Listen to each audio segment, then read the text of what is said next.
कला धन भारत को फेरे आनिबा नै मु बेस आशावादी अछि नचेत स्पेशल इन्वेस्टिगेटिंग टीम बा एसआईटी रे शामिल होई नथांती। ओटीवी को एक एक्सक्लूसिव इंटरव्यू देई यहा कहिसंती कला धन बाबद रे गठित एसआईटी रो उपाध्यक्ष जस्टिस अरिजित प्रसाद। यहा छडा से ओडिसा रे करितबा तदंत माइनिंग सेक्टर सह कला धन रो लिंक नै मत रखिसंती। प्रसाद को भेटिथिले हम नवा दिल्ली प्रतिनिधि खिरोद पाढ़ी। जो लिस्ट आम पाखे दिखाई कि सुप्रीम कोर्ट जोटा कहते आमको देवाक तारी बेसिस रे प्रोग्रेस ऑफ इन्वेस्टिगेशन आम कोऑर्डिनेट करुचु आम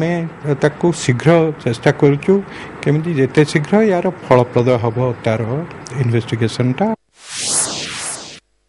दिल्ली रे हो कि ओडिशा रे जाइकरी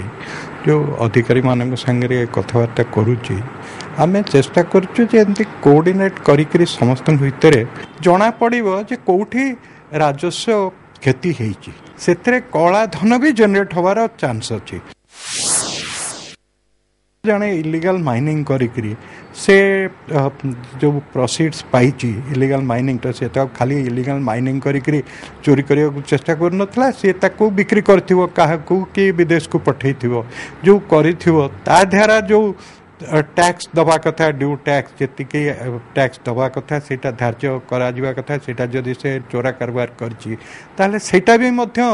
जना पड़िबा दरकार एवं सेटा जना पड़िबो जदि सबु अधिकारी माने ताकू कोऑर्डिनेटली चेष्टा करिवे जेतिकी रिजल्ट हवा कथा सेटा सेतिकी फलप्रद हेइनै बोली करी माने अधिकारी मानकर मत से माने गोटे ग्रीवांस करुचन जे आमे अन्य विभाग रु जेतिके साहाय्य पाइबा कथा आमे सेटा पाइनु। आशावादी मुझे न होता मुझे मूल